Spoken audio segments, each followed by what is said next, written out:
cette formation, nous allons étudier une démarche pour se lancer en indépendant et devenir freelance. Notre principal objectif sera de mettre en évidence les points d'inflexion pour réussir son projet de vie professionnelle. Après une rapide introduction sur les bonnes raisons pour se lancer dans l'aventure de l'entreprise indépendante, nous nous attarderons sur la réalisation proprement dite du business model. Sa pertinence est en effet la véritable clé de la réussite, à condition qu'il soit bien centré sur nos propres valeurs. À juste titre, le mot valeur reviendra souvent au cours de cette formation. On commence ? La première question à se poser est pourquoi travaillons-nous ? La réponse est évidente, elle tombe sous le sens. Si on n'a pas la chance de vivre de ses rentes, si on ne fait pas partie des quelques privilégiés qui profitent d'un riche héritage, il faut bien se lever tous les matins pour faire bouillir la marmite. À la base, on travaille pour gagner un salaire, aucun doute à ce sujet. Mais ce n'est pas tout. Si l'on creuse un peu, chacun d'entre nous cherche autre chose à l'exercice de son activité professionnelle. Étant donné que l'on passe une grande partie de son temps à travailler, autant bâtir quelque chose de solide, de durable, et donc, quelque part, on peut être fier. C'est-à-dire que l'on peut en parler autour de nous, s'identifier à son métier, à son activité. C'est bien là une volonté naturelle de se réaliser. C'est aussi ainsi que l'on prend plaisir à l'exercice de son métier, que l'on ne rechigne pas à se lever dès le lundi matin, en espérant toute la semaine l'arrivée du vendredi soir. Mais le statut de salarié ne permet plus d'accéder à ce légitime objectif de réalisation personnelle. C'est bien là le problème. Pourquoi ? Tout simplement parce que l'entreprise n'a pas nécessairement les mêmes ambitions que vous.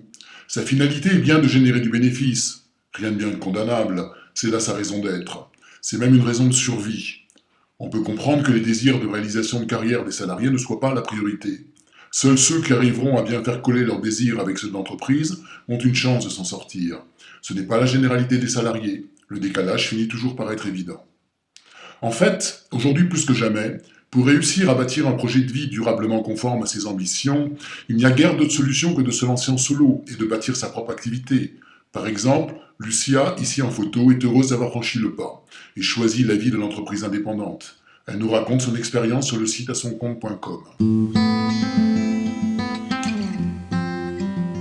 Passer de salarié à freelance est riche d'avantages. Entre autres, c'est le moyen de se détacher enfin des contraintes de hiérarchie pour trouver sa liberté d'action. C'est ne plus craindre d'être toujours mis à l'épreuve, observer avec la peur d'être pris en défaut. C'est aussi ne plus être contraint d'entrer vaille que vaille dans le moule de la standardisation des personnalités et des comportements. Nous ne sommes pas des robots.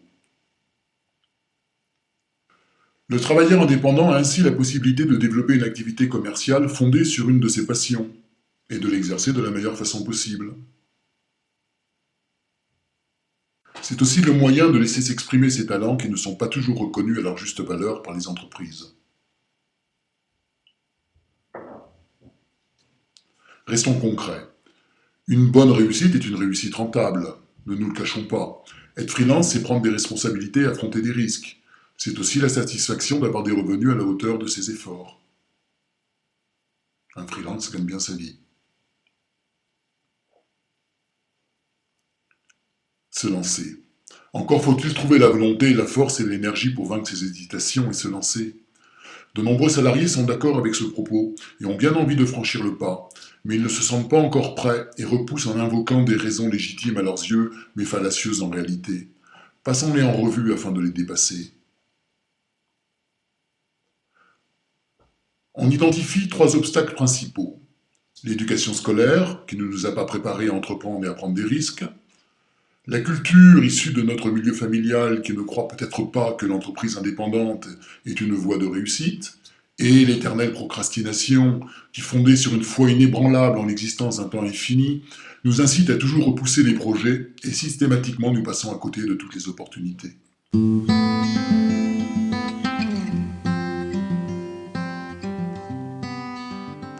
Première résistance, l'éducation. L'éducation scolaire que nous avons tous reçue ne nous a pas appris à sortir des sentiers battus et à prendre des risques. Ce n'était pas là son ambition.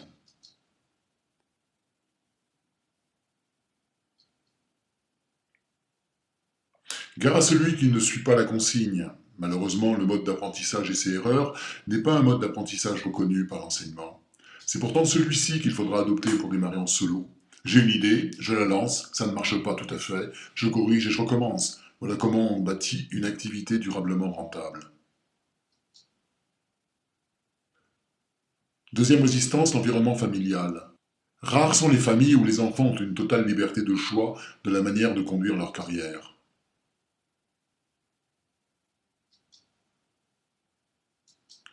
Persuadés de savoir ce qui est bon pour nous, ils nous ont peut-être un peu formatés dans une direction que l'on n'aurait pas naturellement choisie. Il faut apprendre à dépasser ces repères ancrés bien profondément dans notre esprit.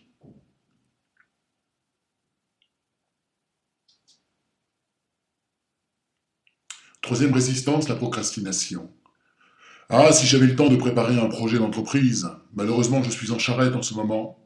Mais c'est sûr, dès que j'ai le temps, j'y réfléchis sérieusement. Et ça sera quand que vous aurez le temps?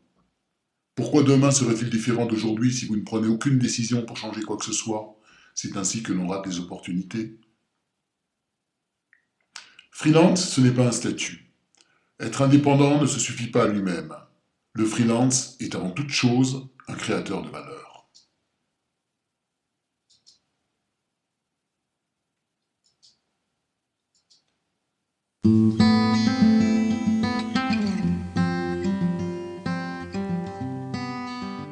Voyons maintenant les trois types de valeurs créées.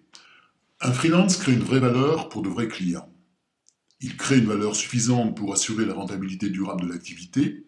Cette valeur est aussi appréciée par sa communauté professionnelle composée d'acteurs exerçant le même métier ou des métiers en relation. Voyons maintenant chacun des trois types de valeurs créées. Une valeur pour les clients. Un freelance crée une vraie valeur, c'est-à-dire qu'avec le produit ou le service proposé, le client sait que directement ou indirectement, il va améliorer sa rentabilité. Les clients ne sont pas des proches, connaissances ou même des prospects qui, à force d'insistance, en a arraché une vague promesse. Un vrai client est réellement intéressé parce qu'il détecte la valeur intrinsèque et l'avantage qu'il va en tirer. Le freelance pense aussi à sa propre carrière. Il construit donc une valeur susceptible de lui assurer une rentabilité durable. La valeur créée est reconnue à sa juste valeur par la communauté. C'est aussi le relais pour créer des liens et des ponts avec les autres professionnels.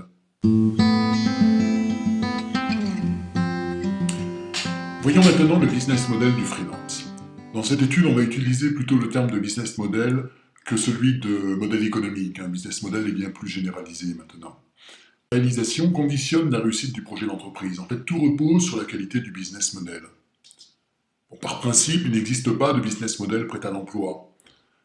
Ce n'est pas parce que un business model semble fonctionner pour un autre, un copain, un concurrent, qu'il sera adapté à vos besoins et fonctionnera pour vous. De la même manière, on ne va pas recopier un business model depuis un livre de bonnes idées ou sur un site web de conseils, aussi bien conçu soit-il. Non.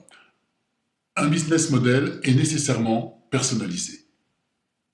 Il est fondé sur votre personnalité, vos goûts, vos aptitudes et vos talents. Il est donc nécessairement original, original dans le sens où l'on ne refait pas ce qui existe ailleurs. Regardez un peu la quantité de boutiques en ligne qui vendent les mêmes produits en utilisant le même logiciel de vente. Comment espérer se démarquer ainsi? Alors procédons à une petite récapitulation. Un bon business model est nécessairement personnalisé et il est donc original. Il est fondé sur la personnalité de chacun. Il permet d'exprimer ses talents. Vous pourrez développer donc votre goût du professionnalisme et de la qualité et du travail bien fait. Ce sont là les fondamentaux non seulement d'un business model original et rentable, mais aussi d'une solide renommée durable, parce que le business model, ce sera un petit peu votre carte d'identité. Dans votre communauté professionnelle, bien entendu. Avec vos voisins, c'est peut-être pas la peine. En fait, au départ, il faut quand même trouver une bonne idée. Bon, une bonne idée, ça n'est pas l'invention du siècle, il ne faut pas trouver l'iPhone killer. Il faut simplement faire preuve d'une certaine originalité qui attirera l'intérêt des clients potentiels. Si vous ne faites que reproduire ce que l'on trouve déjà sur le marché, il faudra alors baisser vos prix et vous livrer à des opérations de marketing agressifs pour espérer capter éventuellement quelques clients. Le livre de référence que l'on verra un peu plus avant et le site asoncompte.com vous donne quelques pistes pour identifier ce qu'est une bonne idée et comment la mettre en œuvre. Deuxième point, il faut donc une bonne idée, mais il faut surtout apprécier l'activité pratiquée. C'est mon second truc. On aime ce que l'on choisit de faire. On aime son métier. On prend plaisir à son exercice. C'est important. Soit on choisit quelque chose que l'on aime faire, soit si le marché ne s'y prête pas, on apprend à aimer ce que l'on fait. C'est seulement ainsi que l'on trouvera les sources d'inspiration et la volonté de communiquer ses passions à ses partenaires et à ses clients. C'est aussi ainsi que l'on puisera l'énergie pour dépasser les difficultés et autres impondérables que l'on va rencontrer sur notre parcours, c'est sûr. Pour choisir l'activité qui vous convient le mieux, il est utile de se livrer à ce petit exercice de triangulation. 1. Vous disposez des indispensables compétences pour son exercice et vous pouvez acquérir aisément celles qui vous manquent. On ne devient pas cuisinier sans formation élémentaire. 2. Vous aimez cette activité, c'est impératif. 3. Et avec les éléments dont on dispose aujourd'hui, elle semble durablement rentable. C'est peut-être bien celle-là qu'il vous faut choisir. En tout cas, elle présente les bons critères. Où l'on insiste encore sur la notion de valeur pour le client, de valeur créée pour le client. C'est en effet le talon d'Achille du créateur d'entreprise. Au sens du client, la valeur se perçoit ainsi. Le prix payé doit être égal ou inférieur à son estimation personnelle de la valeur du produit ou du service rendu. Dans ce cas, c'est une bonne affaire. Si le client a l'impression de payer trop cher, il pense faire une mauvaise affaire et ne reviendra pas vers vous.